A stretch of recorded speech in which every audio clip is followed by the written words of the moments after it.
Tout de suite, donc, ce premier plateau consacré à cette année, au mouvement MeToo, qui a vu depuis l'affaire Weinstein jusqu'à l'affaire Besson, qui a récemment été révélée par Mediapart, une succession de thématiques liées aux violences sexuelles occuper les médias et beaucoup occuper Mediapart. Et nous avons choisi ce soir de revenir sur ce sujet.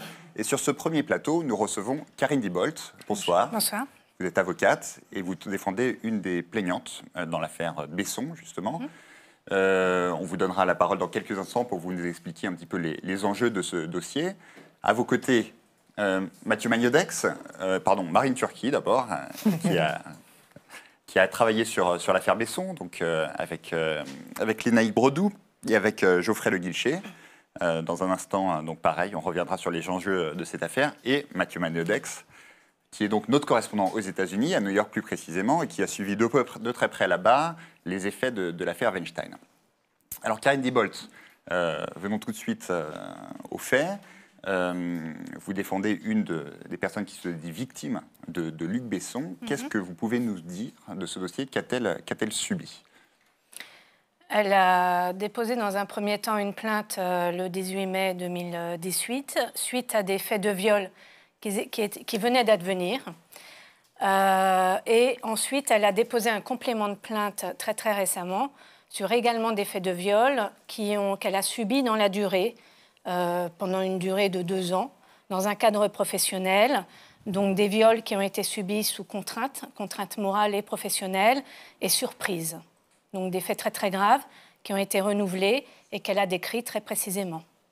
Alors c'est parfois un petit peu compliqué pour nos lecteurs de comprendre ce que ça veut dire d'être victime d'un viol quand on connaît quelqu'un depuis 2 ans, qu'on entretient une relation. Je ne sais pas si c'était une relation. Comment est-ce que ça se passe? Comment est-ce que c'est possible? Alors, le terme de relation n'est pas du tout adapté, puisqu'on entendrait une relation affective, une relation sexuelle qui serait consentie de part et d'autre, et ce n'est pas du tout ce qu'a vécu Sandra Roy. Ce qu'elle a vécu, c'est bien plutôt une relation professionnelle, puisqu'elle a joué... En tant qu'actrice, donc? Voilà, elle a joué dans des films de Besson. Il devait produire, enfin en tout cas, il s'était engagé à produire également pour son compte un film qu'elle avait écrit. Donc il y avait vraiment une relation professionnelle. Et à l'occasion de ces contacts professionnels qu'ils avaient, il lui faisait subir des actes sexuels qui pouvaient être très humiliants pour elle. Et on peut dire que c'est un système de contrainte professionnelle, dans la mesure où le système Besson, c'est si tu ne couches pas, en fait, je vais te couper dans les films, tu ne vas pas être à l'affiche, etc. Donc c'est un système de punition. Donc il y avait une contrainte professionnelle qu'elle ressentait et une emprise. C'est-à-dire qu'il y a tout un système d'agresseurs qui se met en place, avec au début, bien évidemment, une mise en confiance professionnelle. Elle était en admiration devant Luc Besson, c'était une très jeune actrice, donc forcément une intimidation également, donc une mise en confiance. Ensuite, elle a subi des humiliations dans un premier temps verbales. Verbalement, il lui a tenu des propos qui étaient complètement dégradants, donc elle n'était plus du tout en confiance par rapport à elle-même. Et malgré les actes sexuels qu'elle subissait, et elle avait toujours un petit signal d'alerte qui lui disait « Attention, c'est pas normal, ce qui se passe, tu subis des viols », elle avait perdu confiance en elle. Et ça, c'est l'effet du système agresseur qui fait que la victime perd ses repères, même si ça dure dans la durée, elle perd ses repères et elle ne sait plus vraiment à quoi s'en tenir. Et il y a tout un traumatisme qui se met en place également pendant ce laps de temps, qui fait perdre également ses repères à la victime. Alors on peut comparer ce processus aux victimes de violences conjugales ou aux viols conjugaux. C'est exactement la même chose qui se met en place. On peut très bien considérer aussi qu'une victime de violences conjugales, elle peut partir et elle n'est pas à même... Enfin, elle peut très bien dire non et elle peut arrêter le processus. Mais en fait, c'est beaucoup plus compliqué parce qu'il y a toute une mise en place avec ce traumatisme psychologique qui fait que la victime, elle est liée et elle peut difficilement dire non. Alors, rappelons à ce stade que Luc Besson est présumé innocent. Tout à fait. Et ça, c'est très important de le dire et de souligner, qu'il a répondu à l'enquête qui a été faite par Mediapart, qu'il niait en bloc les accusations qu'il a faites et qu'il n'avait rien fait de tel... Très lapidairement, il a dit ça. Cependant, vous parlez d'un système. Qu'est-ce qui vous fait dire que ce qu'a vécu votre cliente a pu être plus plus développée, plus généralisée. Qu'est-ce qui vous amène à dire ça? On va dire que grâce à l'enquête Mediapart notamment, on a mis en exergue qu'il y avait d'autres victimes de Luc Besson. Le but de la démarche également de ma cliente, c'est qu'il y ait encore d'autres victimes de Luc Besson qui se manifestent auprès des autorités judiciaires pour révéler des faits identiques, parce qu'elle est absolument convaincue qu'il y a nombre d'autres victimes sur des années et que, si vous voulez, un agresseur sexuel, c'est pas une sexualité qu'il met en place, c'est pas des pulsions sexuelles, c'est un rapport de domination qu'il a à l'égard des victimes. Et donc, c'est intégré dans son cerveau, c'est un mode de fonctionnement qu'il a. Et généralement, les agresseurs sexuels, ils ne s'en tiennent pas à une seule victime. Et ça, dans les dossiers, de manière récurrente, on le retrouve. Et l'une des premières tâches qu'ont les enquêteurs, c'est justement de chercher s'il y a d'autres éventuelles victimes. Et ça, c'est important parce que c'est un élément de preuve dans les dossiers. Et à partir du moment où vous avez une plaignante qui a le courage, dès le début, d'être la première à déposer plainte contre un agresseur, s'il y a d'autres victimes qui se manifestent par la suite, eh bien, c'est un dossier qui peut aboutir. Et ça, il faut le dire aux éventuelles victimes, c'est-à-dire que s'il y en a d'autres qui se manifestent aujourd'hui ou demain, eh bien, c'est un dossier qui va être beaucoup plus facile à aboutir judiciairement et qui aura des chances de succès. Qu'est-ce qui a fait à un moment que votre cliente a décidé de passer le pas, de franchir? Elle explique dans l'article assez longuement que ça a été très difficile. Ça a duré. Je ne sais pas si dès le début, elle s'est sentie violée ou pas, comment elle a vécu les choses, ou s'il y a eu une prise de conscience petit à petit. Mais qu'est-ce qui fait qu'à un moment, elle a décidé que ce n'était plus possible et qu'elle devait porter plainte? Alors, de manière générale, dans les dossiers de violence sexuelle, il y a toujours une prise de conscience qui est assez lente. Souvent, les victimes sont dans une forme de minimisation ou de déni, ont beaucoup de mal à mettre des mots sur les faits. Donc, effectivement, il peut y avoir de cela. Il y a aussi, sans doute, un contexte dans ce milieu qui est un contexte d'omerta. Elle s'attaquait quand même à Luc Besson. C'est quand même le plus grand... Là, et puis elle met sa carrière en danger, puisque comme vous dites, elle devait avoir un rôle dans un de ses prochains films, et par ailleurs, il devait produire un récit qu'elle avait elle-même écrit. Elle se met en danger, elle y perd tout, elle n'y gagne rien à déposer plainte contre Luc Besson. Et ce soir-là, lorsqu'elle a déposé plainte le 18 mai, elle se sentait véritablement en danger. Elle se sentait en danger physiquement, elle se sentait menacée, et lorsqu'elle s'est présentée auprès des autorités policières, elle n'a pas déposé plainte immédiatement, elle a d'abord fait des déclarations, elle a été aux UMJ et ensuite elle a déposé plainte. Donc je pense que ce n'était pas du tout prémédité et organisé de sa part, mais c'est vraiment parce qu'il avait été trop loin ce soir-là qu'elle a été amenée à déposer plainte. C'est vraiment parce qu'elle s'est sentie en danger. En danger, oui. Même en danger de mort. Physiquement, oui, tout à fait. Oui. Alors, Marine Turki, vous avez mené cette enquête qui a été une enquête au long cours. Comment ça s'est passé? Comment ça a commencé? Alors ça a commencé déjà par Geoffrey Le Guilcher, qui est donc journaliste indépendant, qui est l'auteur d'une biographie non autorisée de Luc Besson qui est sortie il y a 2 ans. Dans le cadre de ses recherches pour son livre, il a eu vent déjà de premières pistes, qui nous a amené justement à Mediapart. Au moment de l'affaire Weinstein, Geoffrey Le Guilcher est arrivé avec tout ça, il nous a dit... je pense qu'il y a matière à continuer, puisque lui avait eu ces pistes trop tard dans la rédaction du livre pour pouvoir investiguer et pouvoir les utiliser dans le livre. Donc nous, on a regardé un petit peu ça déjà au moment de l'affaire Weinstein, et puis surtout, on a repris tout ça à temps plein avec Lénaïque Bredou et Geoffrey Le Guilcher à Mediapart au moment de la plainte de Sand Van Rooij.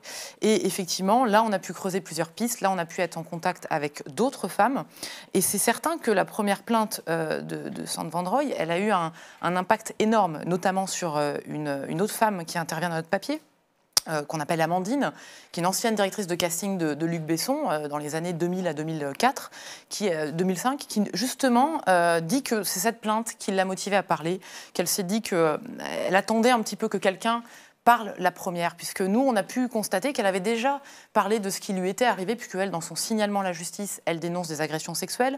Elle a déjà pu parler de ça au moment de l'affaire Weinstein, au mois d'octobre 2017. Elle s'en ouvre à un ancien employé d'EuropaCorp, donc la société de Luc Besson. Elle lui dit, sur des échanges qu'on a pu, nous, consulter, elle lui dit ce qui s'est passé un petit peu.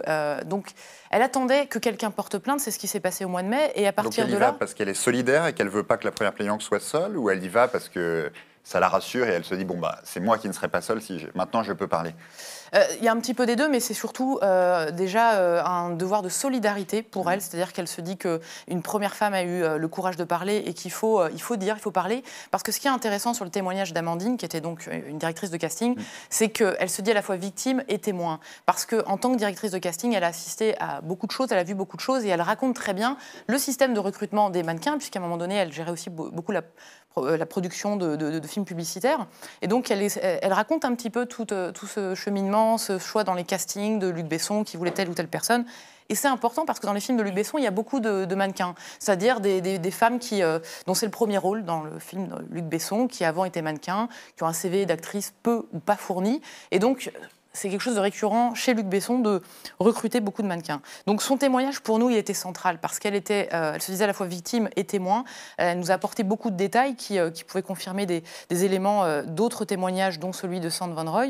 Elle, donc, le vendredi 8 juillet, donc il y a quelques jours, elle a déposé un signalement auprès du procureur de la République de Paris avec le détail de ce qu'elle dit qui lui est arrivé. Elle décrit de nombreuses agressions sexuelles. Elle décrit un climat très sexualisé à EuropaCorp qui la gênait. Et puis elle décrit Luc Besson lui prenant régulièrement les seins, l'asseyant sur ses genoux, essayant de l'embrasser dans l'ascenseur. Et ça, c'est des choses qu'on retrouve dans d'autres témoignages qu'on a pu avoir. Donc ça, c'était extrêmement... Avec de la violence, essayant de l'embrasser dans l'ascenseur, avec en tout cas, de le sans forcer. son consentement, d'après ce qu'elle dit. Et puis, dans un climat que décrivent d'autres anciens employés d'EuropaCorp qu'on a pu interroger, un climat un petit peu trompeur parce que familial, où on travaille jour et nuit ensemble, où il y a une proximité. Et Luc Besson, on nous l'a beaucoup dit, est très tactile. Ça, tout le monde en convient, même ceux qui le défendent dans notre papier. Tout le monde en convient, c'est quelqu'un de très tactile. Certains parlent de nounours, de quelqu'un qui voulait constamment des câlins. Mais ce qu'on voit, c'est que quand il se retrouve dans un face-à-face avec certaines femmes, il peut passer des paliers. Et ça, c'est d'ailleurs la phrase que nous dit une ancienne employée d'EuropaCorp. À chaque fois, il passe des paliers alors même qu'on lui dit non. Et le non ne peut pas forcément être pérenne. C'est-à-dire qu'il n'entend pas toujours le non sur le long terme. Ça, c'est le témoignage d'une ancienne employée d'EuropaCorp qui, elle aussi, décrit plusieurs agressions sexuelles. Et puis, on a un autre témoignage qui était intéressant, sur une époque différente, le début des années 2000, une actrice qui a passé un casting pour un film que produisait Luc Besson. Elle était, dit-elle, dans la phase finale des castings, elle était sur le haut de l'affiche pour ce rôle-titre. Tout le monde lui disait, la directrice de casting, les agents, tu vas avoir le rôle. Et puis Luc Besson demande à la voir une dernière fois. Les premiers rendez-vous, c'était très bien passé. Il y avait la directrice de casting, etc. Il était très charmant, elle nous le décrit comme gentil, avenant. Et puis, il y a ce moment où elle se retrouve en face-à-face avec lui, dit-elle, dans son bureau à Paris. Et elle dit qu'à peine elle avait fermé la porte qui s'est jetée sur elle, qu'elle s'est retrouvée plaquée contre le mur et que sa seule façon de s'échapper, ça a été de se mettre à quatre pattes et de partir à genoux en courant. Et elle dit qu'elle a été extrêmement choquée, qu'elle a beaucoup culpabilisé, en fait, et c'est le cas, on le retrouve dans beaucoup de dossiers de violences sexuelles, elle a beaucoup culpabilisé de ce qui s'était passé en se demandant qu'est-ce qu'elle avait mal fait. Et c'est des années plus tard, et notamment aujourd'hui, elle fait cette analyse, dit-elle, qu'elle n'avait pas de comportement qui prêtait à penser qu'elle ne venait pas là pour le travail. Et en tout cas, elle dit que ça a eu des conséquences parce que par la suite, elle a refusé tout rôle ou toute apparence d'elle trop sexualisée pendant assez longtemps. Donc ça, c'est un autre témoignage qui venait s'ajouter dans l'enquête. Mais ce qui est important, et vous l'avez dit tout à l'heure, c'est la relation de pouvoir dans ce dossier. C'est-à-dire que ce qui est très clair et ce qui est factuel, c'est que Luc Besson est un producteur, un réalisateur installé, connu, influent, et que de fait, on est dans un milieu, le cinéma, qui est très concurrentiel avec des actrices ou des employés d'EuropaCorp qui forcément sont dans un lien asymétrique avec lui, déséquilibré, puisque... Surtout quand on débute dans la profession, comme c'est le cas de plusieurs de ses victimes. Et c'est le cas de Sand Van Roy. Ce sont des actrices qui sont jeunes, en début de carrière.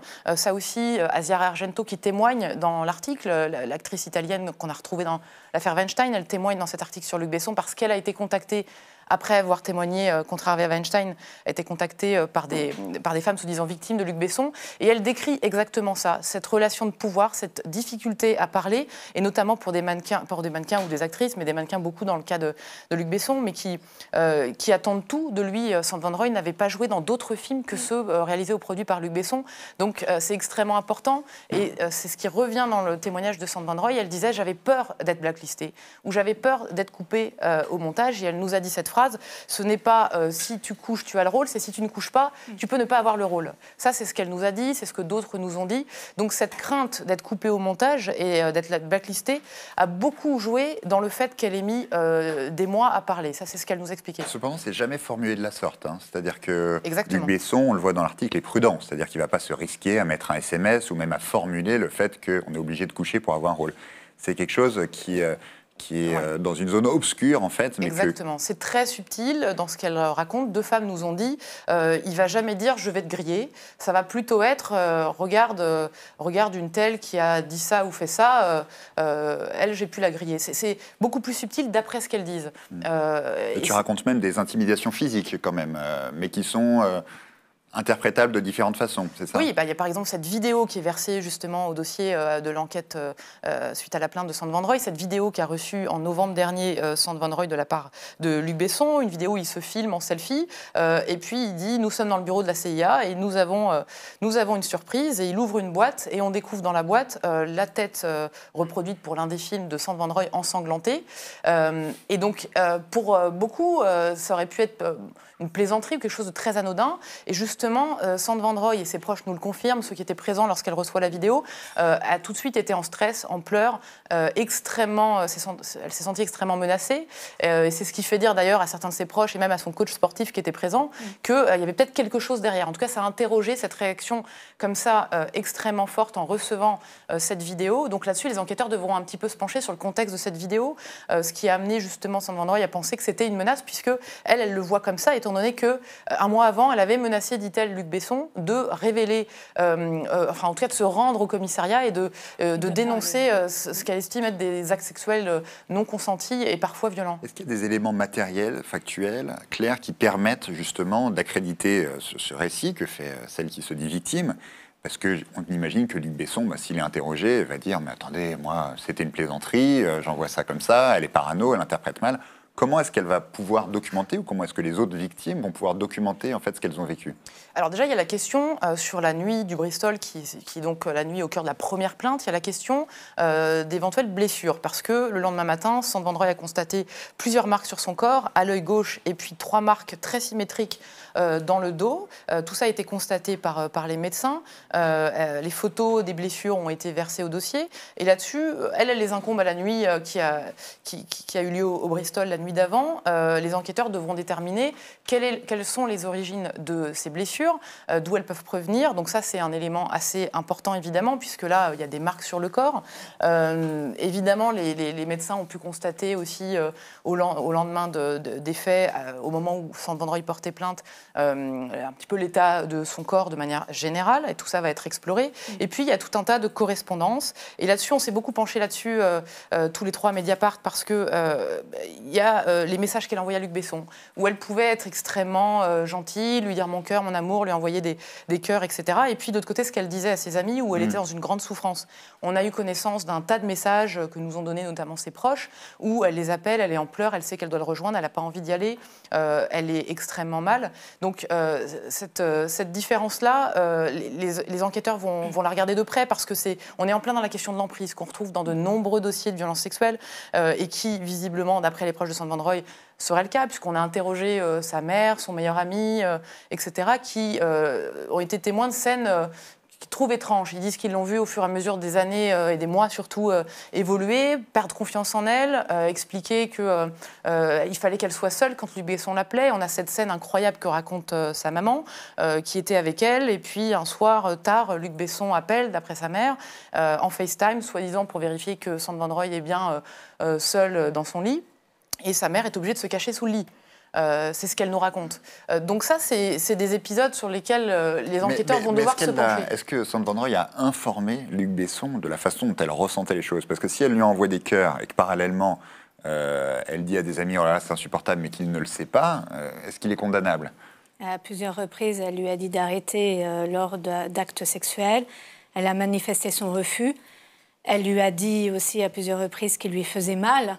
Donc nécessairement, il y a eu aussi des manifestations physiques, puisqu'elle a vomi également lors de certains actes. Donc il ne pouvait pas ignorer. Lui, il faisait semblant de l'ignorer. Il ne peut pas être de bonne foi. Non, ce n'est pas possible. D'après ce qu'elle décrit, c'est absolument impossible. L'autre élément, c'est qu'elle dénonce aussi 2 viols qui auraient eu lieu pendant son sommeil. Donc là aussi, la question du consentement, évidemment, c'est ce qu'on appelle le viol par surprise. Oui, voilà, et la surprise est un des éléments, justement, qui peut qualifier le viol. Donc là-dessus, les enquêteurs devront aussi un petit peu explorer ça et interroger peut-être Luc Besson sur ces 2 rapports sexuels. Et à la suite de la première fois, elle lui en avait parlé et il a réitéré encore. Donc il le savait. Là-dessus, il faudra évidemment avoir sa version des faits. Nous, à Mediapart, on l'a évidemment sollicité d'abord pour un entretien. Luc Besson ne nous a pas répondu. Son avocat a refusé tout entretien pour l'instant. C'est ce qu'il nous a dit. Ensuite, on a envoyé 20 questions extrêmement détaillées et la réponse de son avocat était de nous dire que Luc Besson réservait ses réponses pour les enquêteurs puisqu'une enquête était en cours sur les sujets qu'on abordait dans les questions et qu'il voulait, dans cette audition avec les enquêteurs, démontrer son innocence. Après, l'avocat avait pris la parole à la suite de la première plainte sur RMC. Il avait dit que Luc Besson connaissait Sandre Van Droy comme il connaissait à peu près tout le monde dans le milieu. Donc il avait l'air de montrer une certaine distance dans sa connaissance de cette actrice. Il a expliqué qu'il n'avait jamais eu de comportement inapproprié ni avec Sandre Van Droy ni avec qui que ce soit. C'est les seuls éléments de réponse qu'on a aujourd'hui puisqu'il n'a donc pas voulu répondre à nos 20 questions. Cependant, il y avait un élément qui avait été médiatisé après le dépôt de la première plainte et qui avait un peu discrédité le récit de Sandre Van Droy, qui était le fait qu'on n'a pas compris une histoire de drogue et qu'elle était droguée ou pas droguée, etc. Et son récit, du coup, a été considéré comme erroné. Qu'est-ce qui s'est passé pour qu'on comprenne bien Au moment de la plainte, il y a eu une fuite dans les médias, donc qui ne vient pas du tout de Sand. Et il a été dit, effectivement, qu'elle avait déposé plainte pour viol dans un contexte de drogue, c'est-à-dire qu'elle aurait été droguée par Luc Besson. C'est complètement faux, puisqu'elle n'a jamais invoqué cela. Comme il a été dit tout à l'heure, il y a effectivement un corps qui parle avec des marques. Apparemment, elle aurait perdu conscience. L'enquête est en train d'être menée à cet égard, mais elle, en tout cas, lorsqu'elle a déposé plainte, elle n'a pas dit qu'elle avait été droguée par Luc Besson. Il y a eu des analyses de cheveux notamment, qui sont revenues négatives, enfin qui étaient négatives. Et forcément, ensuite, ça a été utilisé à son encontre et ça l'a discrédité. Ça l'a discrédité à tort puisque ce n'était pas du tout l'objet de sa plainte. Mathieu Magnodex, donc notre correspondant aux États-Unis, tu es là-bas depuis 1 an. On a l'impression que cette histoire, elle ne serait jamais sortie sans l'affaire Weinstein. Est-ce que c'est aussi le sentiment que tu as? L'affaire Besson? Oui. Ce que je crois, c'est qu'il y a eu, en fait, aux États-Unis, un effet absolument massif de ces révélations. Alors, peut-être pas dans tous les États-Unis, peut-être pas dans tous les strates de la société américaine, on en reparlera, mais en tout cas, l'écho de l'affaire Weinstein, qui est un système de prédation, pour le coup, massif, total, répété, pendant des années, avec un des plus grands producteurs d'Hollywood qui, finalement, monnaie des rôles, de l'importance pour des actrices, de la visibilité, de la célébrité, qui est quand même la chose essentielle dans l'industrie du cinéma, contre des actes sexuels qu'il espère provoquer ou qu'il provoque lui-même par des agressions sexuelles ou certains viols. Cet écho-là, je pense, à l'étranger a été énorme et probablement qu'en France, où il y a peut-être une culture un peu moins ancienne aux États-Unis, depuis très longtemps, on parle de harcèlement sexuel. Depuis très longtemps, tout cela a été codifié. On en parle, en tout cas dans une partie de la société américaine. Et je pense que ça a eu en effet ici un écho important, aussi parce que le travail que nous faisons, que vous faites, Marine, Enaïk et d'autres ici à Mediapart, sur le sujet des violences sexuelles, des enquêtes comme Besson, des enquêtes comme Denis Baupin, ce sont d'abord de très bonnes enquêtes journalistiques. Et on en reparlera dans la suite dans la suite de l'émission avec les autres plateaux. Mais il y a eu l'affaire Weinstein, c'est d'abord des récits journalistiques très puissants du New York Times, du New Yorker, qui d'ailleurs ont obtenu pour cela le prestigieux prix Pulitzer cette année, qui détaillent pour le New York Times le système, donc Weinstein, pendant des décennies, avec des dizaines de femmes, puisqu'il y a aujourd'hui une centaine de femmes qui disent avoir été victimes à des degrés divers du contact inapproprié à l'agression, au viol d'Harvey Weinstein, au système, par exemple, d'intimidation mis en place par Harvey Weinstein pour faire taire les victimes via du recours à des sociétés privées. Donc là, c'est un travail journalistique énorme là-dessus. Et aussi, par exemple, le Washington Post qui a beaucoup travaillé. Alors, on l'a moins vu ici aux États-Unis cette année, parce que on a pu considérer que c'était un cas de politique très américaine, mais une personnalité importante du Parti républicain, un politicien qui voulait être sénateur dans l'Alabama, très proche de Donald Trump, représentant une aile très dure du Parti républicain, très chrétienne. Il est candidat à une élection au Sénat en décembre 2017, élection assez cruciale parce qu'au Sénat, la majorité des républicains est très serrée. Donald Trump le soutient plus, on ne sait plus vraiment. Et là, le Washington Post publie une enquête assez accablante sur les atteintes, finalement, en gros, des agressions sexuelles qu'a fait cette personnalité politique, qui s'appelle Roy Moore. Il y a quelques années, il y a même des décennies, et du coup c'était complètement prescrit, mais n'empêche que là on avait le cas d'un politicien ultra-conservateur qui agressait sexuellement, pour le coup, des mineurs en plus, donc c'était posé quand même un problème sérieux. Et donc c'est ce que je veux dire, c'est que c'est pas juste, on dit souvent ici, la vision qu'on a ici de ce qui s'est passé aux États-Unis avec MeToo et qui, du coup, peut teinter la réception des affaires ici que les uns et les autres, et beaucoup Mediapart, sortent sur ces histoires. C'est souvent, oui, mais c'est des accusations comme ça en l'air. Ce que je veux dire, c'est que un certain nombre, en tout cas, de ce qui est sorti aux États-Unis, d'affaires qui sont sorties aux États-Unis impliquant des réalisateurs, des politiques, etc., sont basées sur des enquêtes journalistiques étayées avec de très nombreux témoignages, des recoupements. Voilà, et donc que c'est. Alors, l'affaire Weinstein, on en est où aujourd'hui? Parce qu'en France, on a un peu perdu le fil, on suit ça de loin. Qu'est-ce que ça a donné finalement? Alors, vous l'avez probablement vu, le 25 mai, il s'est rendu à la police de Manhattan. Il y a eu beaucoup de. Dans un commissariat de Manhattan, il y a eu beaucoup de caméras qui étaient là pour filmer ça. En fait, comme je l'ai dit, il y a une centaine de femmes qui ont accusé, soit dans les médias, sur des posts Facebook, et probablement peut-être plus auprès des enquêteurs, Harvey Weinstein certaines de viols, d'autres beaucoup d'agressions sexuelles, de tentatives d'agressions sexuelles, de contacts divers inappropriés. Bon. Il s'est rendu à la police de Manhattan, il est actuellement poursuivi dans 2 cas, 2 viols et 1 agression. Pourquoi si peu par rapport à la masse? Voilà, ce qui veut dire que potentiellement, il y a encore d'autres cas qui peuvent arriver. Les procureurs ont commencé à travailler sur les dossiers qui étaient les plus étayés, qui étaient les plus précis, qui étaient où aussi les femmes ont parlé le plus. Lui, pour l'instant, il dit qu'il n'est pas coupable, il nie les charges. Ce qui est assez intéressant, c'est que son avocat est Ben Brafman, qu'on avait vu dans l'affaire DSK. C'était le même avocat que Dominique Strauss-Kahn en 2011. Et sur ces 2-3 cas, là, actuellement, pour lesquels il a été inculpé, il risque 25 ans de prison. Il faudra voir s'il y a un procès. La procédure continue, mais il y a en tout cas d'autres cas d'agression, d'autres femmes qui pourraient éventuellement le poursuivre aussi, et puis cet aspect d'intimidation aussi pourrait être poursuivi également, puisque voilà. Ce qui est intéressant, c'est que c'est la justice des puissants d'une certaine façon, c'est-à-dire que Harvey Weinstein est sorti libre d'une certaine façon. Il a un bracelet électronique, certes, il ne peut pas quitter New York, mais il a donné une caution d'1 million de dollars. Il est sorti libre, alors qu'aux États-Unis, des centaines de milliers de gens aujourd'hui croupissent en prison pour la détention de doses minables de cannabis. Donc voilà, c'est aussi l'injustice du système américain. Assez vite, là en France, quand vous avez sorti l'article sur l'affaire Besson, il y a eu la comparaison. Ah, ça y est, on a trouvé le Harvey Weinstein français. Est-ce que ça te semble, Marine Turki, pertinent comme comparaison?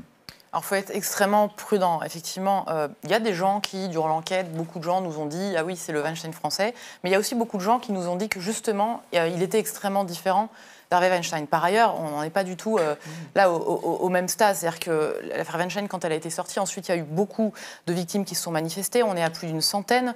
Et puis, ça me semble un peu difficile de comparer qu'Harvey Weinstein devienne une sorte de nom commun et de curseur au regard duquel il faudrait un petit peu mesurer les affaires. Moi, je ne pense pas qu'il faille 113 victimes à chaque fois pour parler d'une affaire. Mais si on parle du personnage Luc Besson, oui, il est producteur, oui, il est influent. Oui, on peut penser qu'il fait la pluie et le beau temps dans le cinéma et donc s'il a décidé de blacklister quelqu'un, les conséquences peuvent être énormes. Lui aussi, il est surnommé Édouard aux mains d'argent, comme l'était Harvey Weinstein, on l'a beaucoup dit ça, c'est-à-dire que réputé d'avoir des coups de ciseaux très forts au montage et ce qui crée chez beaucoup d'actrices et d'acteurs une peur. Mais une fois qu'on a dit ça, la comparaison, elle me semble un peu rapide, d'autant plus que certains nous décrivent, certains et certaines, notamment qui défendent Luc Besson, nous décrivent un nounours, quelqu'un de très doux par moment, ce qui n'est pas le portrait qu'on a pu voir d'Harvey Weinstein. Donc je pense qu'il faut un petit peu, dans tous les articles en France, se sortir un peu de cette comparaison, même si elle était facile à faire ici pour deux producteurs très influents. Mathieu, là on parle beaucoup du milieu du cinéma, puisqu'on a 2 affaires emblématiques. Tu disais que c'est quelque chose qui s'est développé bien au-delà aux États-Unis, peut-être pas dans tous les milieux. Qu'est-ce qui s'est passé finalement? Est-ce qu'il y a une spécificité au milieu du cinéma, au milieu artistique, ou est-ce qu'on a vu des Harvey Weinstein dans d'autres domaines, ou en tout cas des agressions et des viols? Est-ce que ça a libéré la parole de la femme de manière massive, ou est-ce qu'après un premier mouvement, finalement, ça y est, la page est tournée? Déjà, je pense qu'il y a eu une libération de la parole générale après l'affaire Weinstein. Dans ces jours-là d'octobre, sur les réseaux sociaux, sur Twitter, sur Facebook, immense. Enfin, avec des millions et des millions de tweets, de commentaires, moi, je me rappelle avoir été dans un panel, enfin, avec un colloque où il y avait des actrices, justement, qui avaient travaillé avec Harvey Weinstein, qui témoignaient. Et une disait, bah oui, mais enfin, ce qui se passe en ce moment, c'est aussi ma mère qui témoigne, alors que je ne pensais pas du tout, etc. Et donc, du coup, il y a un moment comme ça, extrêmement saisissant, et d'ailleurs aussi intéressant, parce que, pour une fois, en tout cas, les hommes se sont un peu tus, ce qui est pas mal aussi, c'est-à-dire que cette parole-là a existé. Et donc déjà, c'est ça. Et ça, c'est quelque chose qui n'a rien à voir avec les enquêtes judiciaires, ou avec mais c'est quelque chose qui est quelque chose de phénoménal. Mais qu'est-ce qui reste de tout ça aujourd'hui?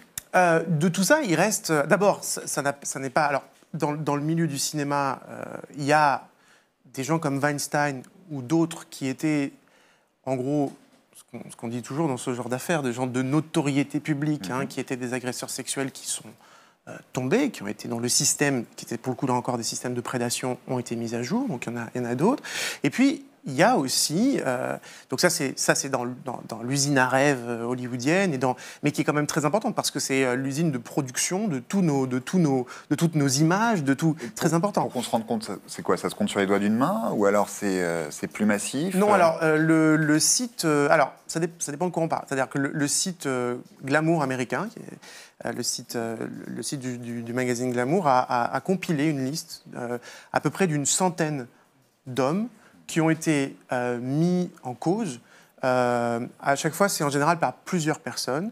Alors, ça peut être des cas de viol, comme dans l'affaire Weinstein, mais ça peut être aussi des cas de comportements sexuels vraiment inappropriés, répétés, avec du harcèlement, etc. Et donc, ça concerne une centaine d'hommes. Voilà, on le voit ici là, à l'écran. Vous pouvez regarder sur le site du Glamour américain. Donc l'acteur Morgan Freeman, notamment, que tout le monde connaît, mais aussi des producteurs de studios un peu plus mineurs, chez Amazon ou dans des chaînes de télévision. Aussi beaucoup de journalistes, puisque des journalistes parfois très connus qui, pareil, géraient comme ça des rédactions où pouvaient être très influents, et notamment le journaliste très connu Charlie Rose, qui était une star de la télé américaine, qui est tombé, puisqu'on s'est rendu compte qu'il avait, il avait agressé finalement des femmes pendant des décennies dans son émission, toujours avec les mêmes comportements. C'est pour ça que les dispositifs sont souvent les mêmes et qu'on peut parler de prédation. Et puis, il y a des cas qui sont... peut-être qui pourraient paraître en France, ici, on pourrait les balayer un peu comme on aime bien faire ici en France, peut-être en plaidant la fameuse séduction, comme l'ont plaidé certaines femmes dans la tribune, notamment signée par Catherine Deneuve. Des cas qui pourraient être ici un peu balayés du revers de la main, mais qui sont quand même intéressants parce qu'ils posent à chaque fois une question centrale dans tous les domaines d'activité, qui est la question 1, du consentement, et 2, du pouvoir. C'est-à-dire de comment des personnalités publiques peuvent, là encore, utiliser leur influence et l'entre-gens qu'elles ont, la possibilité de faire accélérer des carrières pour obtenir des faveurs sexuelles. Et donc, il y a un certain nombre de journalistes qui ont été mis en cause. Mais alors, des cas qui sont... intéressant, c'est par exemple l'acteur Louis C.K. Vous connaissez cet humoriste, en tout cas je crois que certains d'entre vous le connaissent, qui est un humoriste qui a commencé dans le stand-up à New York, très, très connu et vraiment très populaire, y compris chez des gens assez jeunes. Et Louis C.K., il s'est avéré que Louis C.K. avait une drôle d'habitude qui était de se masturber devant des actrices ou des admiratrices qui voulaient travailler avec lui, qui venaient le voir à la fin des spectacles, dans les loges, etc. Ou avec qui il prenait des verres après. Donc, il n'y a pas d'agression sexuelle, il n'y a pas de viol, il les a pas touchés. Simplement, Louis C.K., après avoir d'abord, dans un premier temps, nié, a reconnu qu'en fait, il était dans une relation où, là, il utilisait son pouvoir pour contraindre ces femmes à assister à cette scène. Donc, il n'y aura pas de suite judiciaire à ça. Bon, il y a eu des suites pour Louis C.K. parce que son show qui allait commencer a été annulé. Il est possible que là, il revienne d'ailleurs pas son show, mais en tant que Louis C.K., dans les prochaines semaines ou les prochains mois. Donc il n'y a pas de poursuite judiciaire.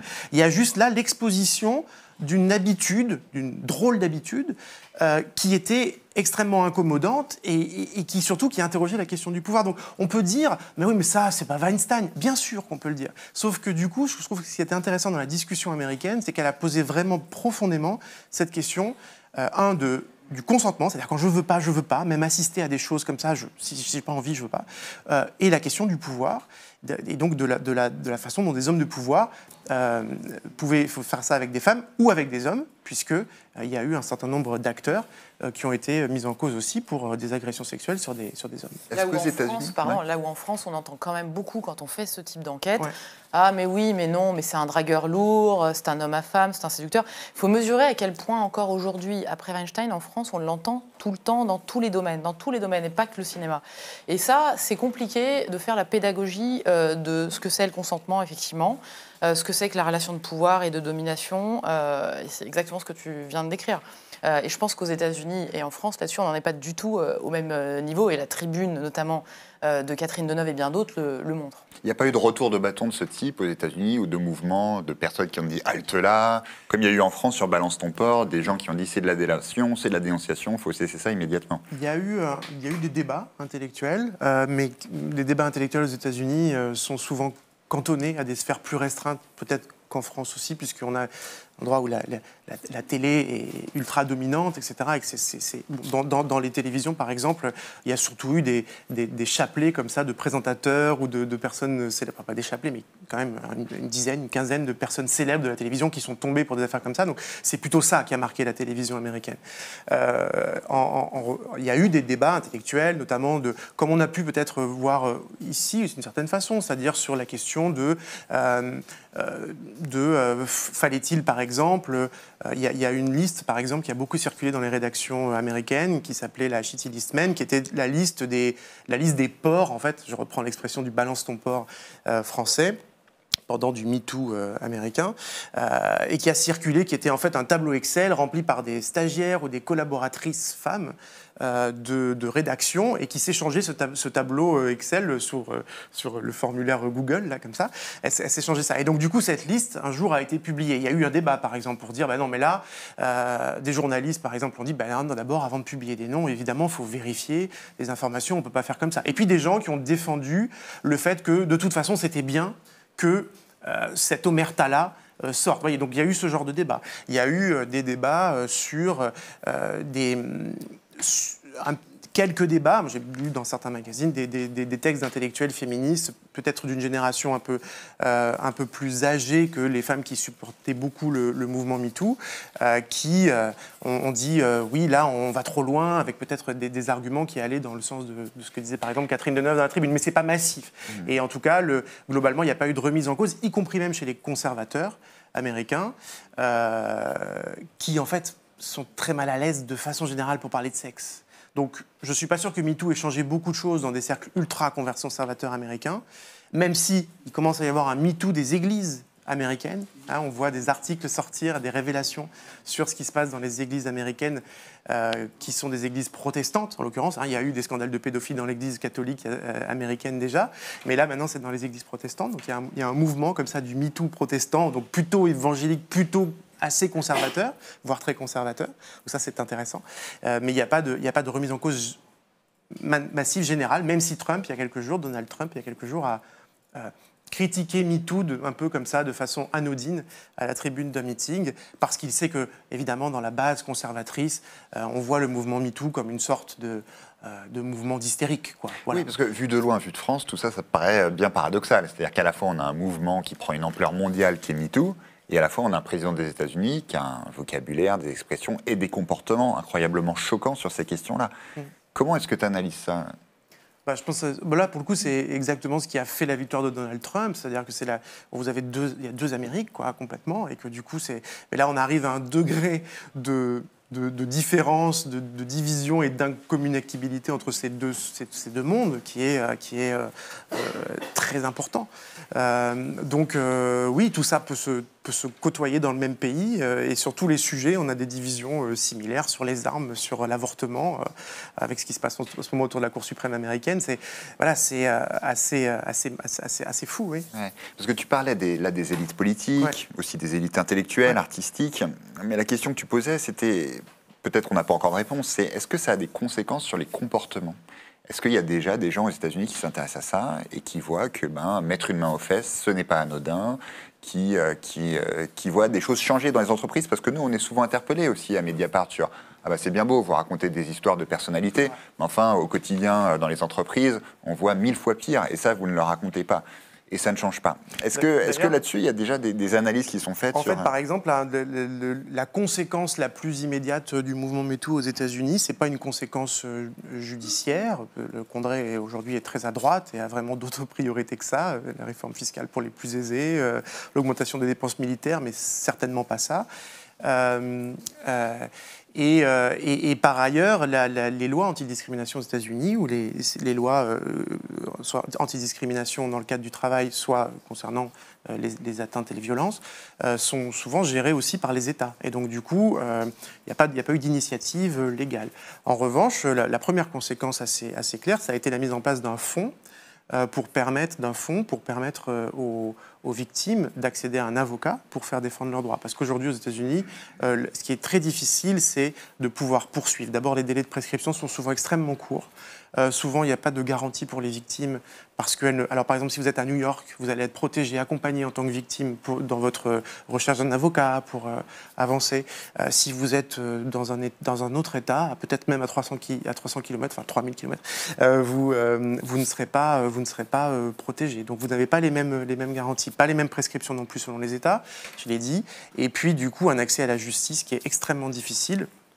Parce que ça coûte cher en fait. Et donc du coup là, ce fonds permet, donc c'est le fameux fonds Time's Up dont on a un peu parlé, qui a été lancé justement par des célébrités d'Hollywood, etc., qui permet d'accéder comme ça à une défense. Mais c'est sur le plan judiciaire. Petite goutte d'eau. Oui. Ouais. Est-ce qu'on sait déjà si ça a des conséquences au quotidien? Est-ce que c'est quelque chose qu'on peut mesurer? Est-ce qu'il y a des gestes qu'on se permettait, ou des regards, ou je ne sais pas, qu'on ne se permet plus? Je mesure pas tellement. C'est-à-dire que je pense d'abord, il y a aux États-Unis, ça dépend vraiment de là où on vit. C'est-à-dire que je pense que, en fait, il y a depuis très longtemps, quand même, c'est pour ça que je disais qu'il y a une prise de conscience de la culture du viol et des risques qu'elle entraîne et de ce dont il faut se prémunir collectivement. Et vous avez il y a des gestes qui, en public ou au travail, sont considérés aujourd'hui comme inappropriés, qui et c'est pas du puritanisme comme on entend tout le temps en France. Il y a des Américains puritains, c'est vrai, mais ce n'est pas que ça.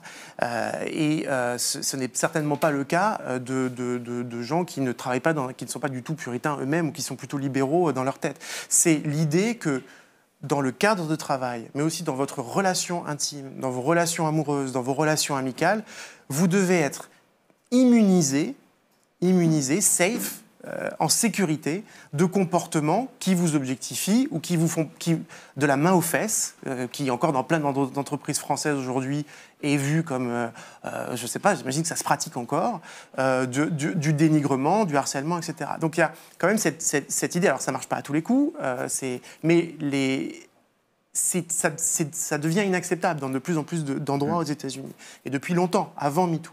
Donc des choses qui sont possibles ici dans certaines entreprises, je pense, sont moins possibles aux États-Unis. Mais ça n'empêche pas que ça dépend là encore de là où vous êtes. Je pense que si vous êtes dans une entreprise à New York, à travailler dans les services ou dans certaines activités extrêmement créatives, par exemple, ça va être différent que si vous travaillez dans une entreprise. Il y a eu par exemple, le New York Times a fait de très bons papiers sur les ouvrières chez Ford et comment au quotidien elles combattaient le harcèlement. Donc, voilà, c'est pas du tout parce qu'il y a eu Weinstein et MeToo et cette formidable libération de la parole que tout est réglé aux États-Unis, c'est certain. En plus, l'agence qui est chargée de poursuivre ça, c'est une agence américaine, donc en fait elle n'a pas d'argent parce qu'ils ont décidé de ne pas mettre d'argent là-dedans. Voilà, donc c'est aussi les autres paradoxes américains. Karine Diebolt, vous nous avez dit que vous aviez d'autres clients qui travaillaient dans le milieu du cinéma ou le milieu artistique en général. Vous avez l'impression qu'il y a une spécificité ou bien on entend parler de ces histoires parce que dans ces milieux-là, les actrices ou les mannequins ont plus accès à la parole et plus accès aux médias et donc c'est là que ça sort? C'est certainement des dossiers dont on parle plus facilement, qui intéressent peut-être plus les médias également. Mais je ne pourrais pas dire que ça soit vraiment, ça centralise plus des violences sexuelles. Au travail, il y a de manière générale des violences sexuelles. Et la majeure partie des dossiers de violences sexuelles que j'ai au cabinet, malheureusement, ce sont des dossiers qui se passent dans l'intrafamilial. C'est-à-dire que ce sont des enfants ou des jeunes enfants qui sont victimes de violences sexuelles au sein de la famille. Ça, c'est vraiment la majeure partie. De manière générale, on peut considérer, je crois qu'il y a eu des statistiques à ce sujet, qu'il y a à peu près 85% des viols qui sont commis par une connaissance, donc par une personne qu'on connaît.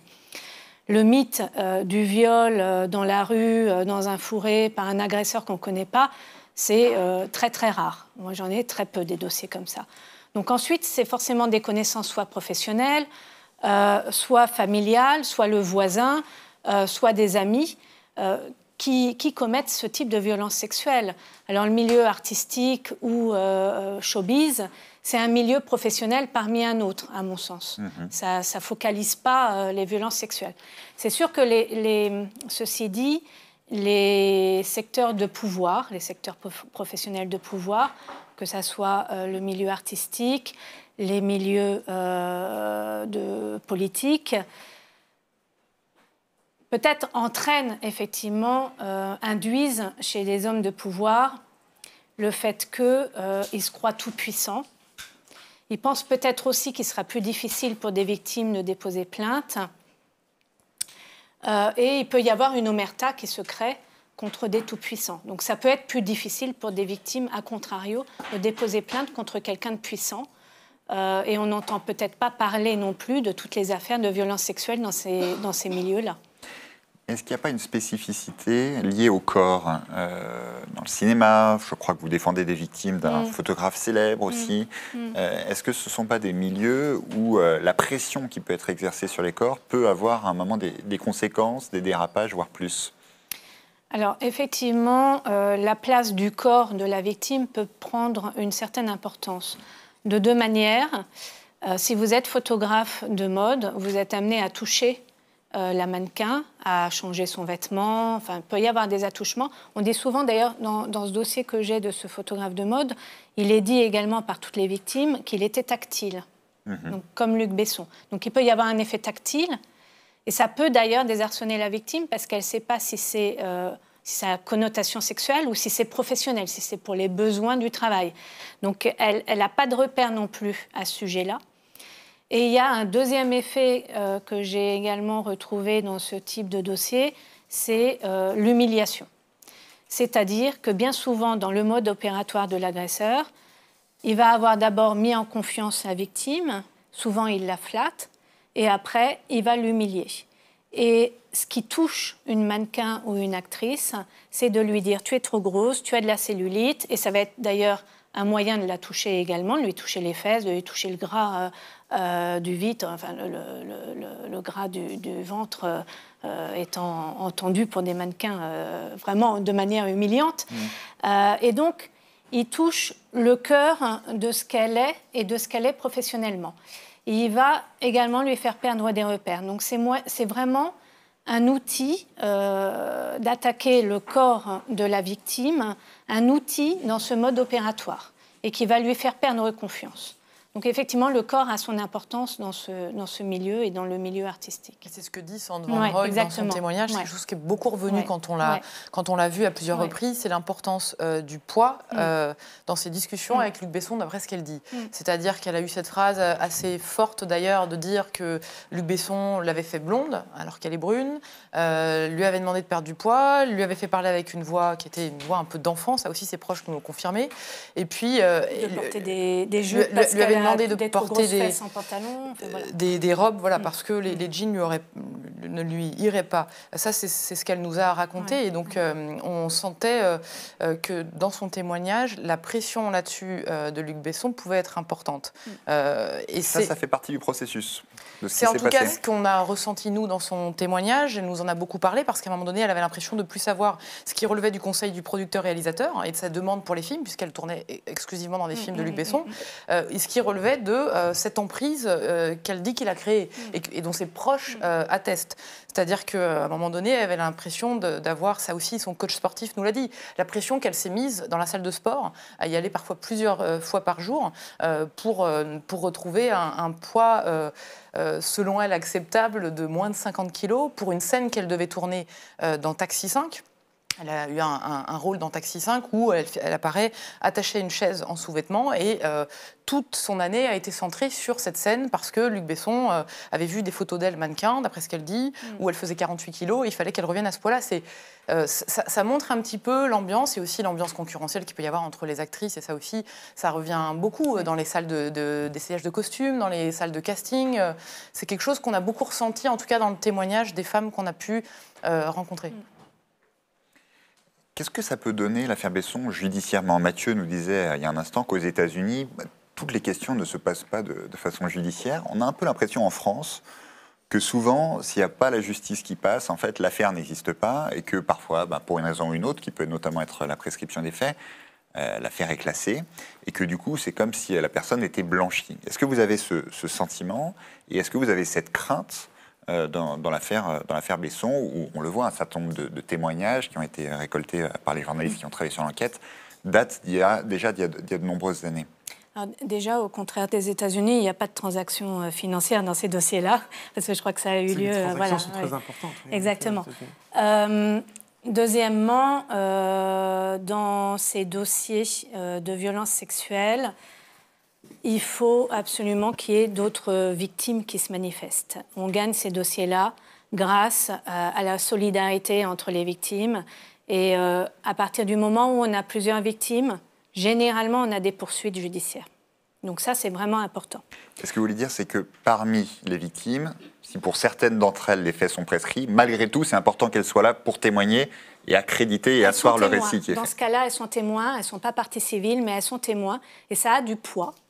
Parce qu'une victime qui agit uniquement en qualité de témoin, elle n'a vraiment aucun intérêt. On ne peut pas lui reprocher d'agir par vengeance. Elle ne présente aucune demande devant le tribunal. Il n'y a pas de demande financière. On ne peut pas l'accuser de mener une procédure pour obtenir de l'argent. Donc elle est vraiment désintéressée à la procédure. Elle le fait par solidarité. Et ça, c'est vraiment important, même si les faits sont prescrits. On peut témoigner. Et ça, j'ai eu des dossiers dans lesquels, même de viol conjugal, dans lesquels il y avait des victimes pour lesquelles les faits étaient prescrits et qui étaient venues témoigner à la barre. Et ça a vraiment du poids. C'est des victimes qui ont du poids dans ces dossiers-là. Donc c'est important.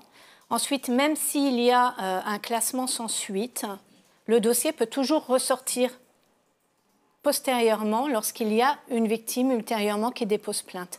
J'ai eu un dossier qui a été traité de cette manière-là, et justement dans le milieu artistique. C'était un agent artistique qui était accusé d'agression sexuelle. Ma cliente avait déposé plainte dans un premier temps, elle était la seule. Il y a eu une enquête, mais l'affaire avait été classée sans suite. Et 1 an plus tard, il y a une autre victime qu'elle ne connaissait pas qui a déposé plainte, et à ce moment-là, son dossier à elle est ressorti. Et il y a encore eu une autre victime qui s'est manifestée, et elles étaient 3 à la barre. Donc ça donne du poids et ces dossiers, ils aboutissent. C'est le cas dans l'affaire Besson-là, puisque donc Amandine, celle qu'on appelle Amandine dans l'article, elle a transmis un signalement. Les faits qu'elle dénonce sont prescrits, mais elle espère pouvoir être entendue dans l'enquête et que son témoignage puisse aider d'autres femmes, et notamment Sandra Van Roy, à faire la démonstration de ce qu'elle dénonce aujourd'hui. Donc effectivement, aujourd'hui, les enquêteurs pourraient tout à fait entendre Amandine qui a fait ce signalement il y a quelques jours au parquet. C'est un élément de preuve comme un autre, mais c'est un élément de preuve, oui. D'accord.